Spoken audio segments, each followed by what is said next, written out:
Dit tracteur français, fabriqué pendant les 11 années où Charles de Gaulle a présidé la France, entre 1958 et 1969, vendu comme la preuve que la France savait construire seule ce dont elle avait besoin. Pourtant, sous le capot de chacun, on retrouve presque toujours la même chose. Un moteur anglais, un actionnaire italien, un partenaire américain. Regardez jusqu'à la fin, le 10e referme la boucle d'une façon inattendue. 1957, l'usine Renault du Mans, dans la Sarthe, lance un nouveau tracteur destiné à compléter le vieillissant D22 dans le haut de la gamme moyenne, le D30. 28 chevaux, transmission à 6 vitesses, une silhouette orange qui deviendra, pour toute une génération d'agriculteurs français, la couleur même du travail de la terre. Mais ouvrez le capot du D30, et la fierté nationale prend un coup. Le moteur n'est pas français. C'est un 3 cylindres Perkins P3TA, fabriqué à Peterborough, en Angleterre, par une entreprise que Renault ne possède pas et ne contrôle pas. Frank Perkins avait fondé sa société en 1932 avec l'ambition précise de construire des moteurs diesel légers capables d'équiper aussi bien des tracteurs que des camionnettes ou des bateaux de plaisance. 25 ans plus tard, cette entreprise britannique équipe une partie significative des tracteurs vendus en France sans que le grand public en ait la moindre idée. Le losange sur la calandre appartient bien à une entreprise française, fondée par Louis Renault au sortir de la Première Guerre mondiale. Mais le cœur qui fait tourner ce tracteur bat outre-Manche. Quelques mois plus tard, en mai 1958, la France traverse une crise politique majeure.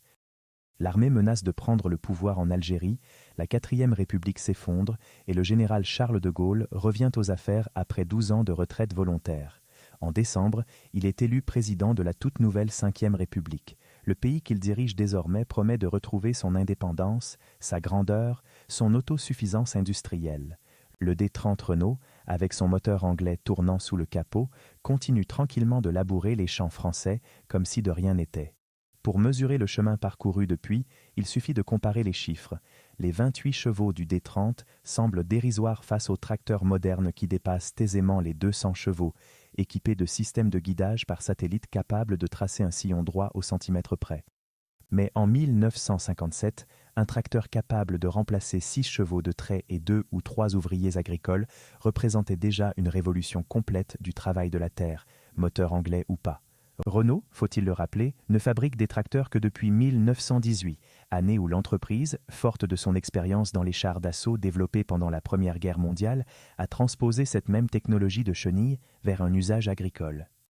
40 ans plus tard, cette filiation militaire reste palpable dans la robustesse presque excessive de tracteurs comme le D30, conçus pour encaisser les pires terrains sans jamais céder, un peu à l'image des blindés dont ils descendaient techniquement. Cette même année 1958, Renault complète sa gamme par le bas avec le plus petit tracteur de toute sa production, le D16. 16 chevaux, pensés pour les petites exploitations familiales, celles qui ne peuvent pas se permettre le D30, ni encore moins les futurs modèles plus puissants. Le D16 partage l'architecture générale de ses grands frères D22 et D30, mais avec un moteur MWM allemand, un 2 cylindres refroidi par air, importé directement de Saarbrück. MWM, dont le nom complet est Motorenwerke Mannheim, fabrique des moteurs diesel depuis le tout début du XXe siècle et son savoir-faire dans les petites cylindrées refroidies par air en fait, en cette fin des années 50, un fournisseur recherché par plusieurs constructeurs de tracteurs à travers toute l'Europe occidentale. Encore une fois, le losange français cache une mécanique venue d'ailleurs, cette fois de l'autre côté du Rhin, dans un pays avec lequel la France, 15 ans à peine après la fin de la guerre, recommence tout juste à commercer normalement. Ce petit tracteur trouve son public dans les régions de polyculture, où les exploitations dépassent rarement une dizaine d'hectares. Le Massif central, certaines vallées alpines, le sud-ouest viticole et fruitier. Pour ces paysans, souvent héritiers de terres morcelées par des générations de partages successoraux, un tracteur de 16 chevaux, même équipé d'un moteur allemand, représente déjà un investissement considérable, financé la plupart du temps à crédit auprès du Crédit Agricole, la grande banque mutualiste qui accompagne alors la mécanisation des campagnes françaises. Le rythme de cette mécanisation reste pourtant très inégal selon les régions. Dans le bassin parisien, un tracteur pour quelques dizaines d'hectares devient la norme dès la fin des années 50. Mais dans certaines vallées reculées du Massif central ou des Alpes, Le cheval de trait continue de labourer les pentes les plus escarpées bien après le départ du général de Gaulle, tout simplement parce qu'aucun tracteur, fût-il français, allemand ou italien, ne peut encore s'aventurer sur ces terrains-là sans risquer de se retourner. Le D16 illustre ainsi, mieux qu'aucun autre modèle de cette liste, la vraie nature du machinisme agricole des années gaulliennes. Derrière le discours national sur la modernisation des campagnes, ce sont des milliers de petites décisions industrielles, prises loin de Paris, souvent motivées par de simples questions de coût et de disponibilité, qui déterminent au final ce qui tourne réellement sous le capot d'un tracteur vendu à un paysan français. Le général de Gaulle, tout juste revenu au pouvoir, ne s'exprime jamais publiquement sur un petit tracteur agricole. Mais sa politique de réconciliation franco-allemande, qui débouchera 4 ans plus tard sur le traité de l'Élysée signé avec le chancelier Konrad Adenauer, crée exactement le climat économique qui permet à des moteurs allemands de tourner tranquillement sous des capots français, dans les fermes de toute la France, sans que personne n'y trouve rien d'étrange. Écrivez en commentaire de quelle ville ou de quel village nous regardez-vous. À Vierzon, dans le Cher, une autre histoire touche à sa fin. La Société française de Vierzon construit des tracteurs depuis 1933, année où son tout premier modèle, le H1, a fait ses débuts. Un tracteur monocylindre, à tête chaude, sans bougie ni système électrique d'allumage, une technologie identique à celle du bulldog allemand Lanz, au point que les mauvaises langues de l'époque parlaient carrément d'une copie. Le principe est pourtant simple à comprendre. Chauffer une partie de la culasse au chalumeau avant de démarrer, puis tourner un lourd volant à la main jusqu'à ce que le mélange air-carburant s'enflamme au contact du métal incandescent. Aucun système électrique fragile, aucune bougie à remplacer, un moteur capable d'avaler à peu près n'importe quel carburant liquide disponible dans une ferme française des années 30. Cette simplicité rustique a fait, pendant plus de 20 ans, toute la réputation de la marque au sein des campagnes françaises, de la Beauce jusqu'au Berry. En 1959, l'entreprise sort son ultime évolution de cette lignée, le Super 204, 27 chevaux à la poulie, 18 chevaux au crochet, un moteur monocylindre à tête chaude de 3200 cm3, une technologie déjà dépassée au moment même de sa sortie. Le capot est désormais en plastique pour faire plus moderne, mais sous ce capot, c'est toujours la même mécanique d'un autre âge, car depuis 1958, l'entreprise américaine Case détient la majorité du capital de la société française de Vierzon. Les derniers exemplaires du Super 204 sortent d'usines déguisées en Case, repeints en jaune et rouge plutôt qu'en vert Vierzon traditionnel. Le tracteur qu'on disait inspiré du bulldog allemand termine sa carrière sous une peinture américaine avant l'arrêt complet de la production en 1964. L'entreprise vierzonnaise, avant sa disparition, fabriquait bien plus que des tracteurs, des moissonneuses-batteuses dès 1950 et même, plus tôt encore, des batteuses classiques tractées, héritage direct du fondateur Célestin Gérard, pionnier du machinisme agricole installé à Vierzon dès 1848. 111 ans d'histoire industrielle continue, de la batteuse à vapeur du XIXe siècle jusqu'au tracteur repeint aux couleurs américaines, s'achèvent ainsi en quelques années à peine, emportés par un rachat que personne, dans les campagnes du Cher, n'avait vraiment vu venir. Aujourd'hui, les tracteurs Vierzon à tête chaude comptent parmi les pièces les plus recherchées par les collectionneurs français, précisément parce que leur technologie obstinément dépassée, ce même trait qui avait précipité leur chute commerciale face à la concurrence diesel des années 60, en fait aujourd'hui des objets de curiosité mécanique presque uniques. Le bruit sourd et régulier d'un monocylindre à tête chaude, qu'on ne trouve plus que dans les rassemblements de vieilles machines, reste pour beaucoup de berrichons le son même de l'enfance à la campagne, à des années-lumière du silence relatif des tracteurs modernes. Le 20 novembre 1960, à Beauvais, dans l'Oise, une usine flambant neuve démarre sa toute première chaîne de montage. Le premier tracteur qui en sort porte le nom MF 825, 25 chevaux, moteur Perkins 4 cylindres d'1,8 litre, importé d'Angleterre, exactement comme celui du Renault D30 3 ans plus tôt. Ce qui rend cette usine particulièrement révélatrice, c'est le terrain sur lequel elle est construite. Avant l'arrivée de Massey Ferguson, entreprise née de la fusion entre le Canadien Massey Harris et le système Ferguson de l'ingénieur nord-irlandais Harry Ferguson, le site appartenait à Standard Hotchkiss, coentreprise associant le constructeur britannique Standard Motor Company et la firme française Hotchkiss. Autrement dit, avant même que Massey Ferguson n'y installe ses machines, ce terrain Picard produisait déjà, sous une autre marque, une mécanique à moitié britannique. Harry Ferguson lui-même n'était pas seulement un ingénieur talentueux, mais aussi un négociateur redoutable. Dans les années 30, il avait convaincu Henry Ford de fabriquer ses tracteurs équipés de son système d'attelage hydraulique révolutionnaire sur la base d'une simple poignée de main, sans jamais signer le moindre contrat écrit. Cette entente, restée célèbre dans l'histoire industrielle sous le nom de Gentleman's Agreement, s'était finalement effondrée après la mort du vieux Henry Ford, provoquant un procès retentissant.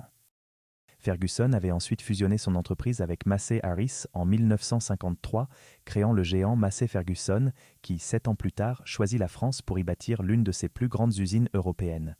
Le système Ferguson lui-même, ce fameux attelage à 3 points, reliant la charrue au tracteur par le biais de 2 bras inférieurs et d'un bras supérieur, avait révolutionné le travail agricole en permettant de contrôler la profondeur de labour directement depuis le siège du conducteur, sans jamais quitter les mains du volant.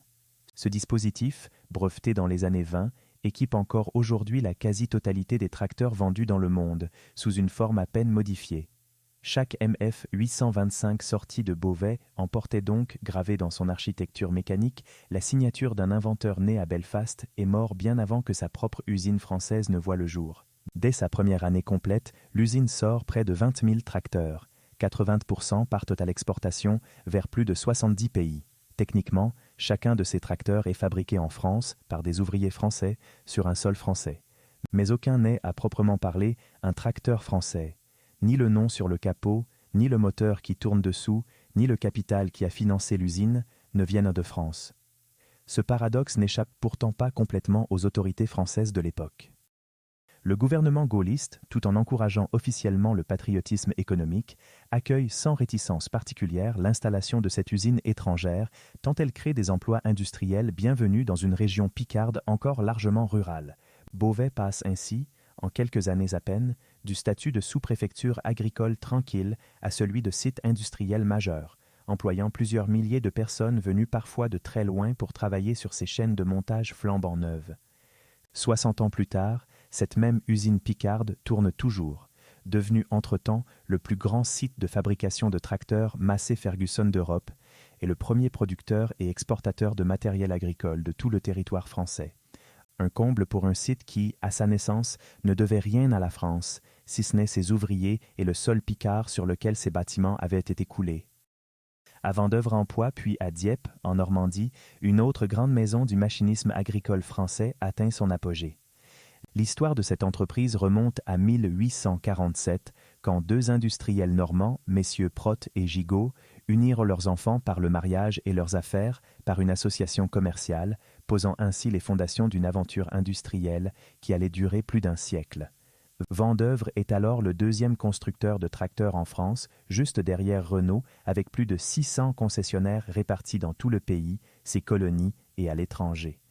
En 1960, l'entreprise présente sa nouvelle gamme BL, le B2B, le BL25, le BL30, le BL335 et le BL560, aux lignes anguleuses et modernes, bien dans le goût de l'époque. Le BL30, avec son moteur diesel 2 cylindres de type 52 et ses 30 chevaux, incarne bien cette nouvelle génération.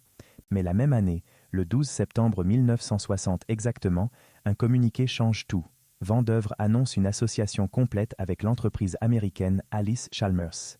L'accord est présenté comme un partenariat entre égaux. Dans les faits, c'est le début de la fin. 4 ans plus tard, en 1964, l'association tourne court, les usines de Dieppe et de Vendeuvre ferment leurs portes et plus de 30 000 tracteurs de fabrication française s'arrêtent net, faute de pièces et de successeurs. Avant cette chute brutale, Vendeuvre ne se limitait pas aux tracteurs. La marque proposait toute une panoplie de matériel pour la ferme, de la batteuse au moteur fixe, en passant par le moulin à farine et le pressoir à cidre, typique de cette Normandie où l'entreprise avait grandi. Ces 614 concessionnaires, solidement implantés dans toute la France, avaient formé des générations entières d'agriculteurs à l'usage de ces machines, bien au-delà du simple tracteur. Cette proximité avec le terrain, patiemment construite pendant plus d'1 siècle, n'a pourtant pas suffi à sauver l'entreprise le jour où ses nouveaux partenaires américains ont décidé de réorienter la stratégie du groupe vers leur propre gamme de matériel. La fermeture des usines de Dieppe et de Vendeuvre à l'été 1964 laisse un vide brutal dans le tissu industriel normand. Des centaines d'ouvriers, certains ayant passé toute leur carrière à monter des tracteurs verts, se retrouvent du jour au lendemain sans emploi dans des villes qui n'avaient jamais connu d'autre horizon industriel que cette entreprise familiale devenue, l'espace de 4 années à peine, une filiale sacrifiée sur l'autel d'une stratégie décidée à des milliers de kilomètres de là, dans les bureaux de Milwaukee. Si cette plongée dans les tracteurs français de l'époque de De Gaulle vous plaît, abonnez-vous à la chaîne Tragrock et activez la cloche. Il nous reste 5 tracteurs à découvrir et l'histoire devient de plus en plus surprenante à mesure qu'on avance dans les années 60. 1962. 2 événements, l'un discret, l'autre immense, se croisent cette année-là. Le discret, Renault lance sa nouvelle gamme Super, avec en tête le Super 7 diesel, équipé d'un moteur 3 cylindres Perkins P352, encore un moteur anglais, toujours le même fournisseur de Peterborough qui équipe le tracteur français depuis 5 ans déjà. Il sera bientôt rejoint par une version essence, puis par le Super 6, un modèle de 40 chevaux, et par le Super 3, plus modeste avec ses 25 chevaux, complétant ainsi toute une famille de tracteurs vendus sous ce nouveau nom. L'immense, après 5 années de négociations acharnées entre les 6 pays fondateurs du marché commun, la politique agricole commune entre en vigueur, portée en grande partie par la diplomatie du général de Gaulle lui-même, convaincu que l'agriculture française, la plus puissante d'Europe occidentale, a tout à gagner d'un marché unifié. Les négociations avaient été si tendues, avec des sessions qui se prolongèrent parfois jusqu'au petit matin à Bruxelles, que les délégués finirent par arrêter symboliquement les pendules pour respecter la date limite fixée par les traités. Le principe central de cette nouvelle politique, les prix garantis, change radicalement la donne pour les agriculteurs français. Désormais, l'Europe s'engage à acheter les excédents de céréales à un prix fixé à l'avance, protégeant ainsi les producteurs des fluctuations brutales du marché mondial. Ce filet de sécurité encourage justement les paysans à investir dans du matériel plus puissant, sachant que leur production, même accrue, trouvera toujours preneur à un prix décent. Le Super 7, avec ses versions vignerons et étroites adaptées aux terrains difficiles, incarne exactement ce que la politique agricole commune cherche à moderniser. Des exploitations plus productives, plus mécanisées, capables de nourrir non seulement la France mais l'Europe entière. De Gaulle négocie l'ouverture des marchés agricoles européens avec la même énergie qu'il met à défendre l'indépendance nationale, sans jamais sembler remarquer, ou sans jamais vouloir remarquer, que les tracteurs censés incarner cette indépendance agricole tournent, eux, avec des pièces venues de Grande-Bretagne.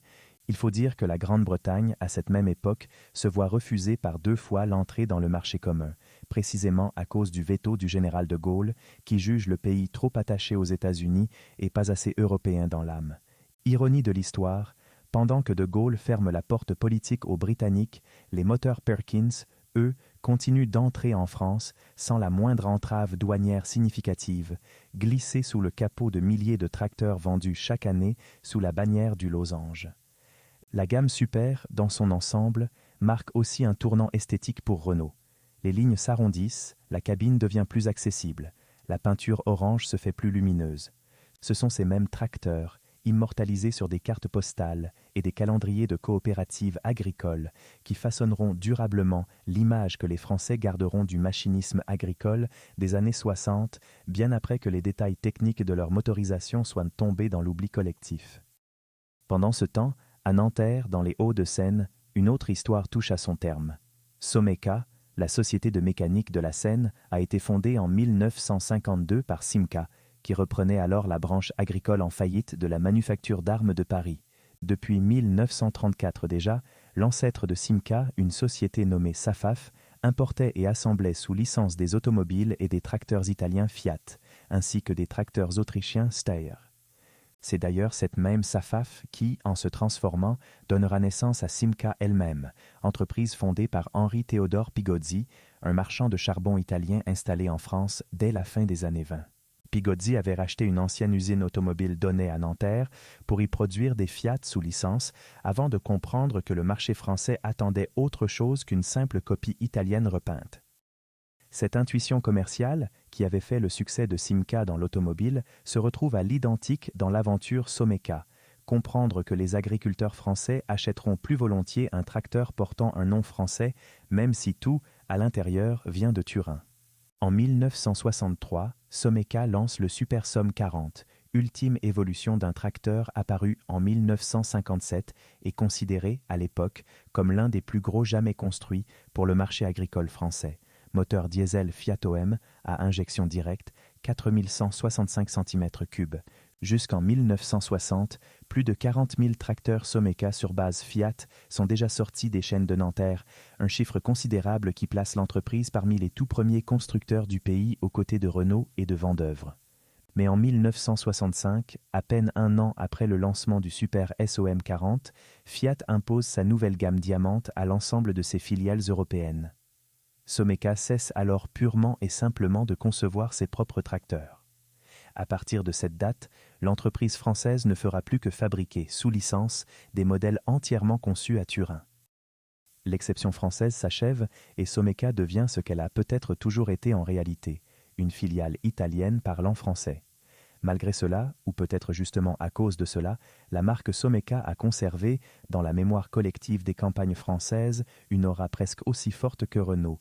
Ces tracteurs orangés, bruyants et increvables ont labouré des générations de champs sans que la plupart de leurs propriétaires ne sachent jamais vraiment qu'ils conduisaient, en réalité, un tracteur italien assemblé à Nanterre. Aujourd'hui encore, Fiat, devenu entre-temps New Holland après plusieurs fusions successives, conserve précieusement la marque Someca pour certains marchés francophones. Preuve que même une entreprise entièrement absorbée peut garder, sur le papier, une existence commerciale propre. Le 1er juin 1965, Renault lance le successeur naturel du légendaire D22, ce tracteur qui s'était vendu à plus de 31 000 exemplaires entre 1956 et 1960, faisant de lui le tracteur Renault le plus vendu de toute l'histoire de la marque, le Super 3D. Même silhouette générale que toute la gamme Super, mais avec des évolutions mécaniques et un confort amélioré pour le conducteur, notamment un siège mieux suspendu et des commandes repensées. Produit à 6 341 exemplaires jusqu'en septembre 1968, le Super 3D accompagne les dernières années de la présidence du général de Gaulle, des années marquées par la prospérité des Trente Glorieuses, mais aussi par des tensions sociales grandissantes qui exploseront au grand jour au printemps 1968, quand des millions d'ouvriers et d'étudiants paralysent le pays pendant plusieurs semaines. L'usine du Mans elle-même n'échappe pas au mouvement. La production s'arrête, les ouvriers occupent les ateliers et pendant plusieurs semaines, aucun Super 3D ne sort des chaînes de montage. Les accords de Grenelle, négociés dans la nuit du 25 au 27 mai entre le gouvernement, le patronat et les syndicats, mettront fin à cette paralysie en accordant des hausses de salaire spectaculaires, jusqu'à 35% pour le salaire minimum. Pour les usines Renault, ce compromis social a un coût immédiat.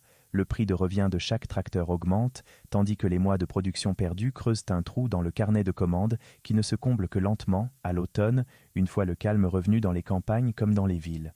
Le Super 3D, malgré cette interruption, reste commercialisé dans plusieurs pays d'Europe du Sud et du Maghreb, où la réputation de robustesse du losange continue d'attirer des acheteurs bien au-delà des frontières nationales. Cette réputation d'increvabilité, construite modèle après modèle depuis le D22 originel, deviendra d'ailleurs l'un des grands arguments commerciaux de la marque jusque dans les années 70, longtemps après que le Super 3D lui-même ait quitté les chaînes de montage du Mans.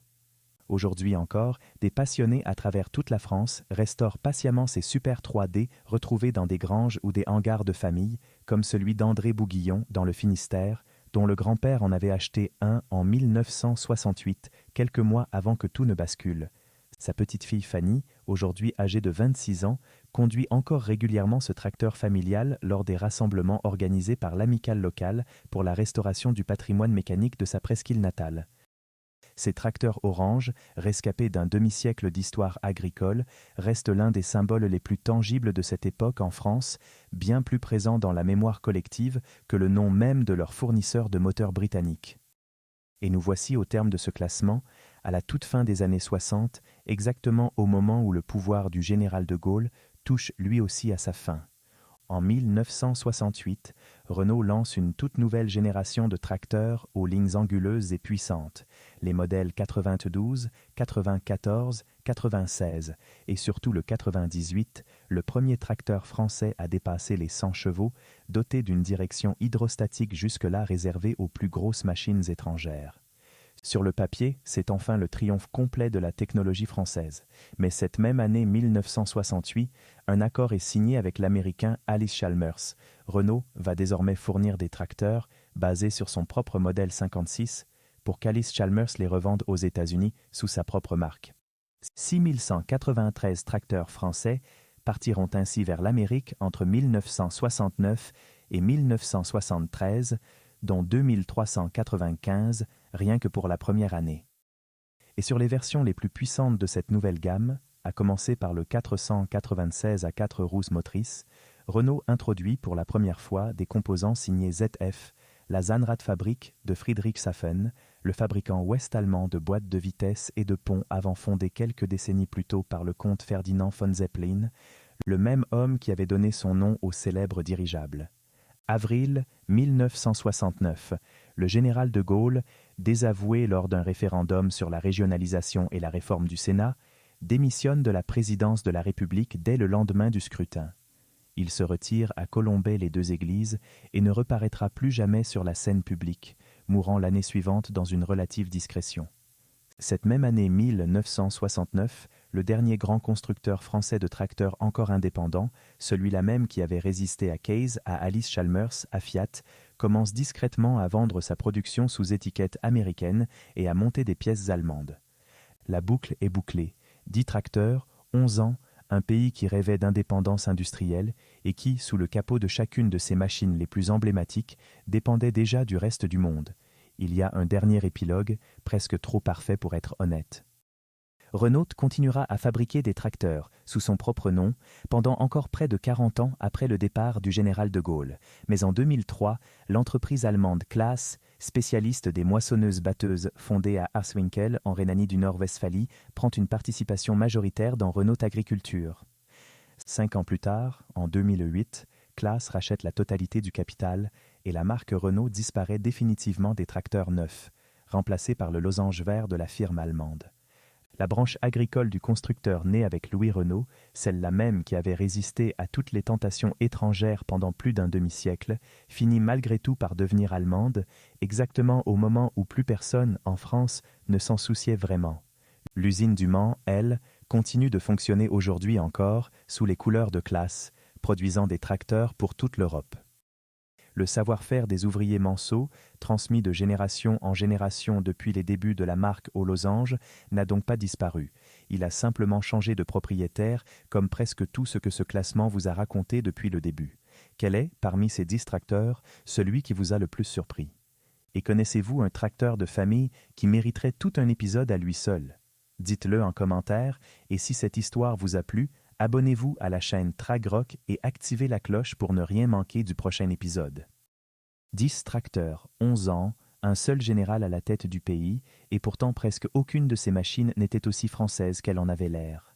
Moteurs anglais, actionnaires italiens, partenaires américains, boîtes allemandes, l'indépendance agricole rêvée par la Ve République s'est construite avec des pièces venues de partout.